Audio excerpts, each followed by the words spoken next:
So I want to talk about what a lot of language has been thrown around the last couple of days. I've tried not to say too much since the election because I think my opinions on all this are pretty well known. And my opinions don't really matter a whole heck of a lot when it comes to the sovereignty of God. There's Tammy. Good morning, Tammy. Brian Gunther's on here. So, my opinions don't matter a hill of beans when it comes down to the sovereignty of God, what he actually does. I do all I can before an election, and after that, you just got to trust God. The election's over. Thank God for that. And now we can, here's how the language goes.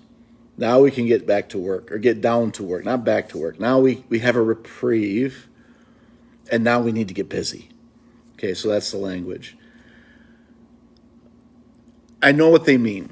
Okay, I understand what is intended by saying this kind of stuff. However, and this kind of stuff happens after every presidential election.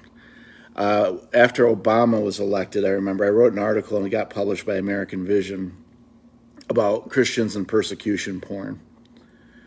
And how basically when Obama won, everybody said, well, now we got to get busy. It was the same thing back when Obama won. They were like, oh, yeah, we got to get busy and we got to do something. Every time there's a presidential election, no matter what the outcome is, now we have to get busy. Okay, so I don't really buy it. If you were already busy, if you didn't already know what time it is, and you weren't already working on the local level, some of the people in this last election who were claiming that because I was telling people they needed to skip one race on the ballot, that I was anti-voting and anti-political, who didn't obviously know anything about what I've done over the last 5 years in particular, were really brutal about their criticism. And it was laughable because anybody who knows me knows that it's a joke to say that I'm not involved with anything. So here's my challenge to you, those of you who are saying it, those who are saying we have a reprieve, and we have a chance to get busy now. Now we need to take and get busy. Honestly, if you weren't already doing it, I highly doubt that you're going to start now. Because what will happen is you'll see, like over the last couple of days, the stock market doing better. You'll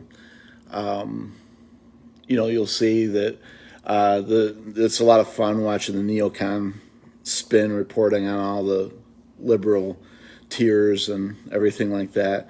And you're going to enjoy the victory and take your victory lap. And then after the victory lap is over, most people are just going to go back to what they were doing and what they do every 4 years. Go back into that cycle of not caring about it for another 4 years. And if you say that I'm wrong, you're going to have to prove it. Because the way you prove these things is on history, not on your good intentions. So, I take no particular joy in saying it, but I think somebody has to say it.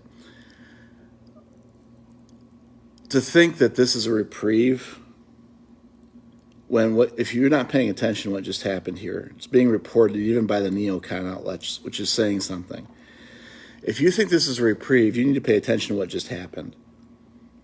The Republican Party won a presidential election when they dropped from their platform doing something about homosexual marriage and doing something about abortion. They dropped that completely from their platform. You've not been paying attention. You've not been paying attention to what Trump has been saying for 2 years since the midterms. And you've not been paying attention to what he said during the presidential race. You haven't paid any attention to that either, or just ignored it or blotted it out because you didn't want to believe it. But he has said that he wants to federally fund IVF, which is far more deadly than Planned Parenthood. And he wants to pay for it from your tax dollars.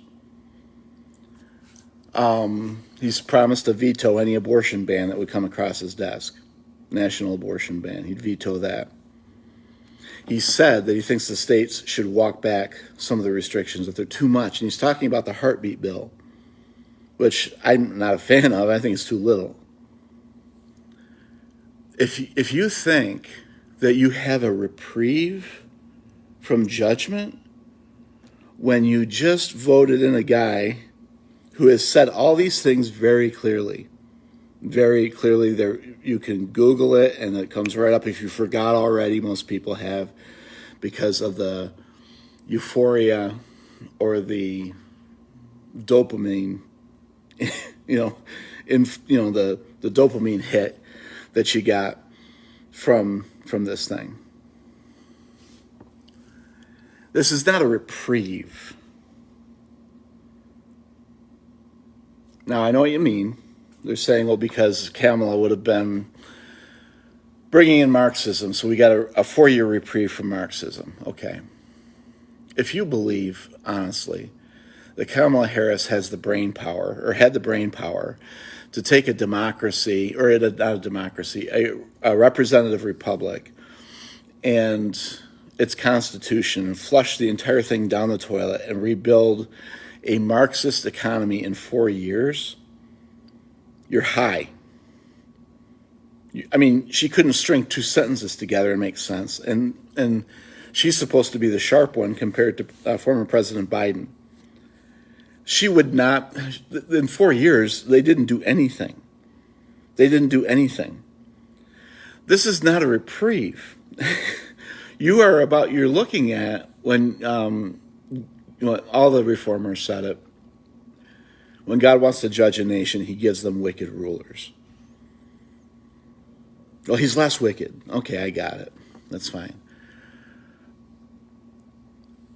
Those who say that now, because of this reprieve, that now we have to get busy, I want to know what you mean. I mean, I want specifics.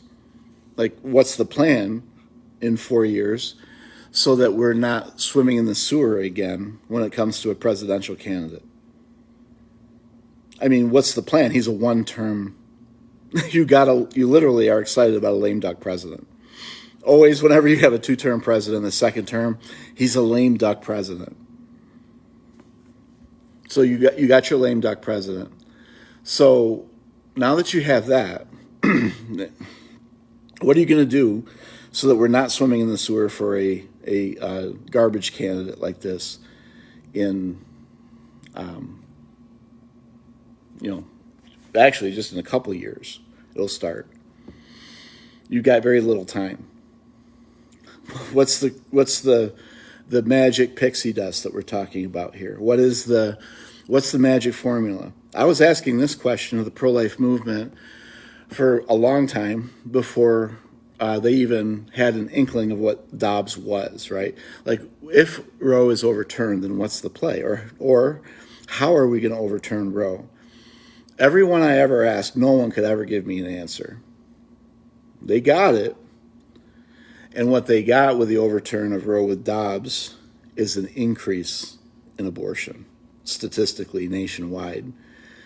And it's been, Foundation to Abolish Abortion has put out a really good document that proves it, and a docu-series that proves that abortions have increased substantially since Dobbs was overturned. There was no plan.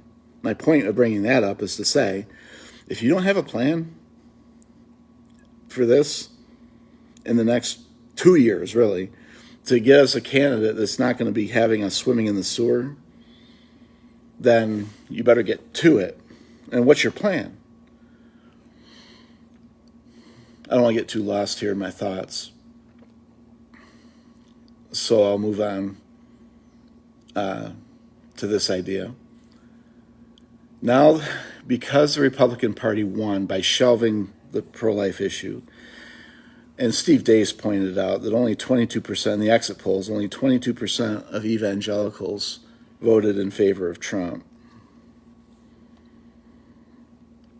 And with the state amendments on abortion on the ballot, where there were 10, and 7 of them basically allowed abortion to be enshrined in their state constitutions in states like Montana and Missouri. Right?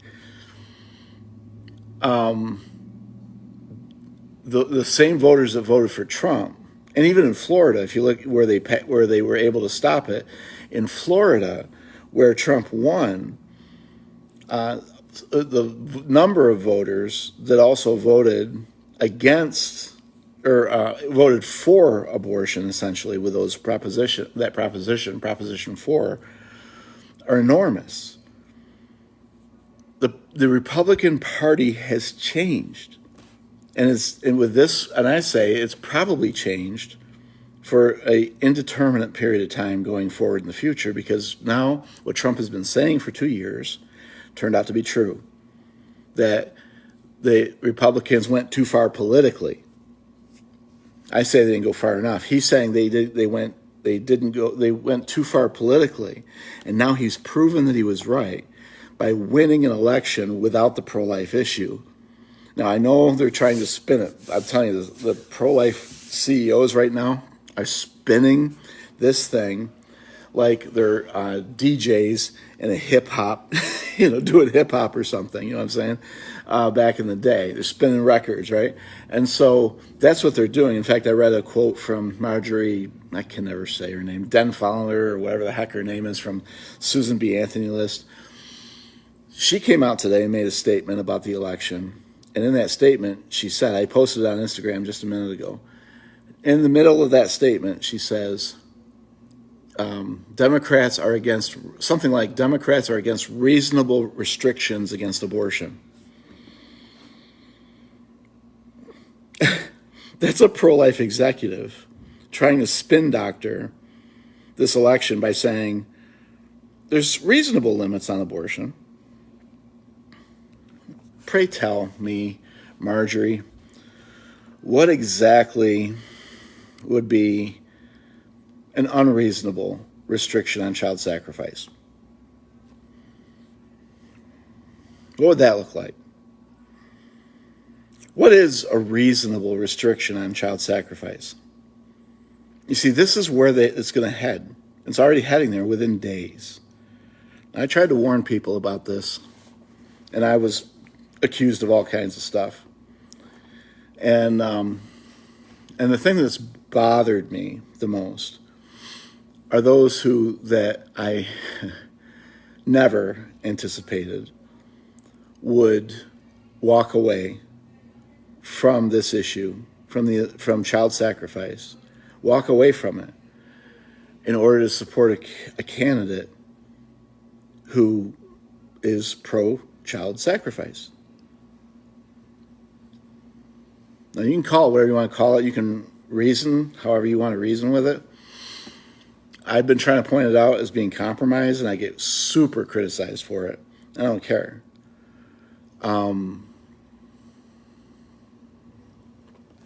But the fact remains that because of that kind of support, it's indisputable, it's out in the media, it's been talked about for over a week now, that the political action committees from both sides, Republican and Democrat, have been paying social media influencers to put out the messaging that they want them to put out. And it's on both sides.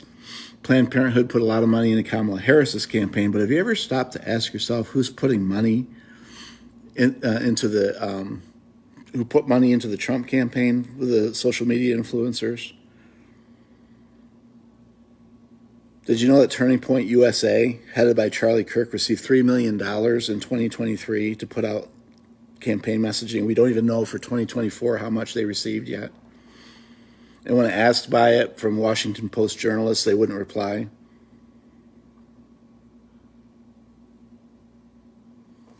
They did all that to try to get the church on board. They did all that to try to get pro-lifers on board. And it worked. Because everybody that I know repeats that messaging verbatim. So you were bought. Your vote was bought in order to ignore the issue of child sacrifice. That's the bottom line, and you did it. So if you want to rebuild, and you think you've got a reprieve, then let's see what you're going to do. Talk is cheap. There's abortion clinics open in your area. What are you doing? There's candidates that could use support, abolitionist candidates that need support to win their elections, to primary rhinos, and to put forward abolition bills. What are you doing about it? I mean, the gospel, what are you doing about that? I see Nate Pickowitz talking about, let's get busy with the gospel. Oh, so now an election? Is that like the official master's seminary spin? Is that like the thing that now that we have a reprieve, now we should go evangelize? Well, why weren't we doing that before? Did you need an election? I thought you had a command. Go into all the world, preach the gospel. I'm talking about all of it. I'm not talking about either or, like people accuse me of. I'm talking about all of it. But you're going to have to be a heck of a lot smarter than you've been if you're really serious about doing something that changes, because both of these parties have been on the same track for years.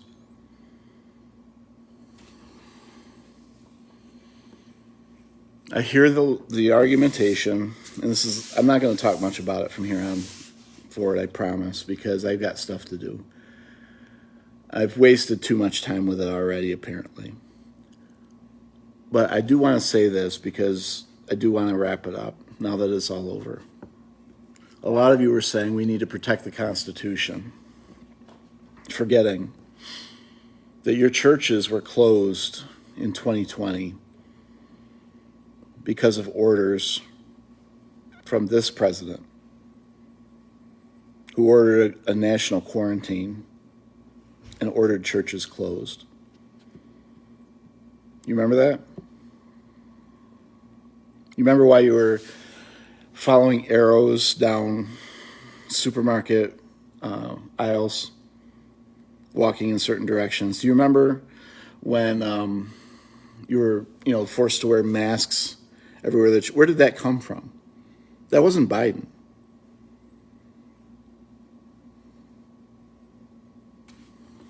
Tell me I'm wrong. Where did Fauci come from? When was the shot developed? How about mandatory shots in the military? Remember that?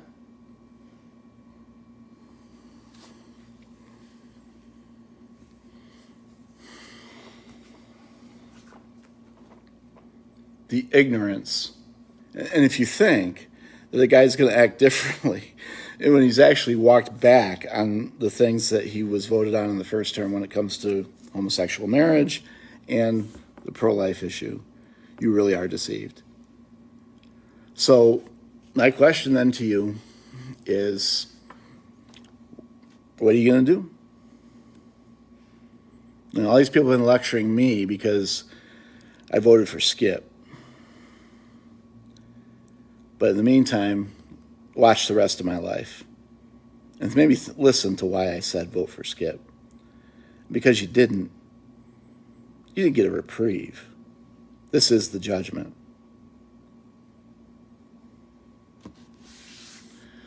So I'm not mad about it. I know I sound intense, and I'm trying to sound a bit intense. But what am I going to do? I'll tell you what I'm going to do.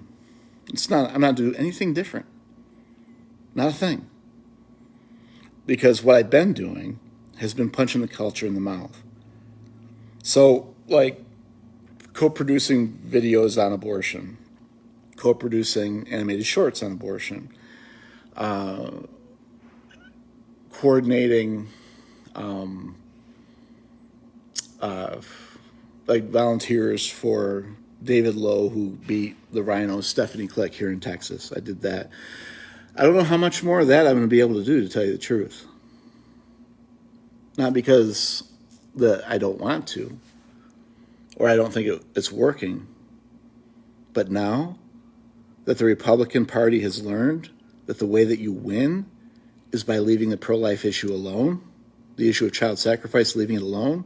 If you thought it was hard before to get bills of abolition to committee, I don't know what you think is going to happen now.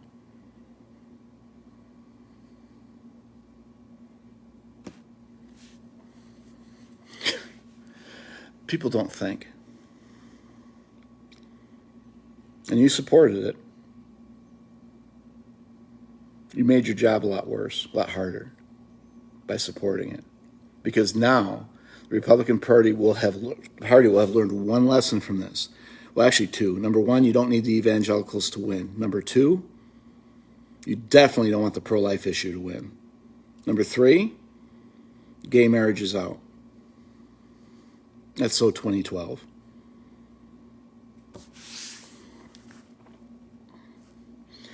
So what am I going to do? I'm going to do what I've been doing. I'm going to do what I've been doing. I'm going to go out and preach the gospel. I'm going to go out and expose what IVF is.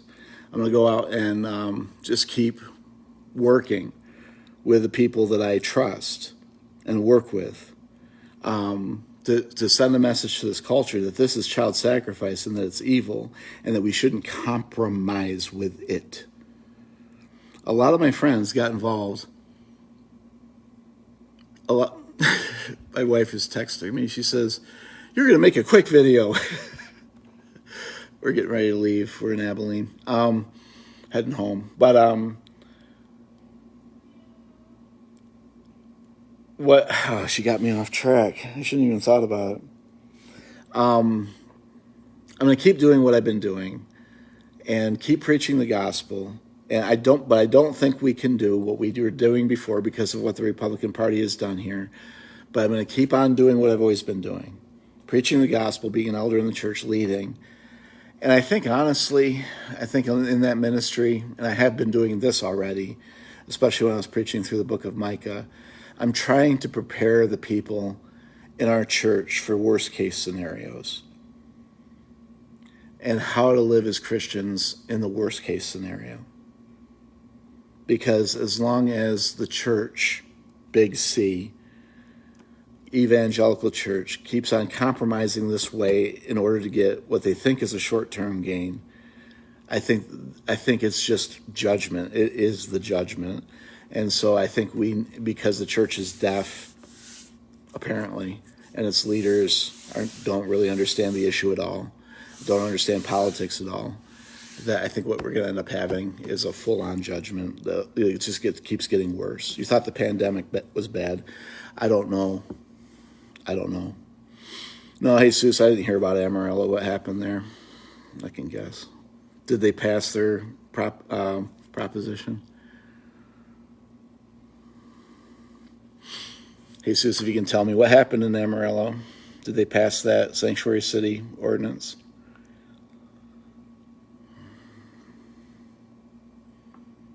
It didn't pass. Oh, that's good, honestly, in a way. It did not pass, and it should not have passed. But it probably didn't pass because of my complaints about it. The fact that it ignored IVF and a lot of the other compromises in that ordinance. But it didn't pass in Amarillo, Texas.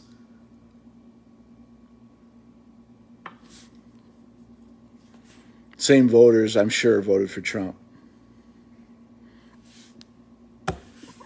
I'm glad it didn't pass because it was garbage. Yeah, it's right. Jesus is saying it's not for the reasons that we have. So they put forward a compromised ordinance in Amarillo that generally pro-lifers love. But what it drew out, the voters that this election drew out in favor of Trump were not pro-life voters because he abandoned the pro-life platform. And that message and that lesson is exactly the lesson that the Republican Party is going to take from this. And if you think that you can walk it back in the next 2 years, you are high on something.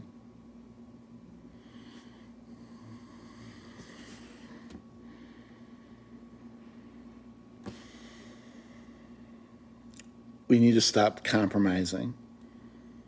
And until we get to that point where we repent in dust and ashes about our compromise, we cannot expect God, a holy God, to bless these sorts of efforts.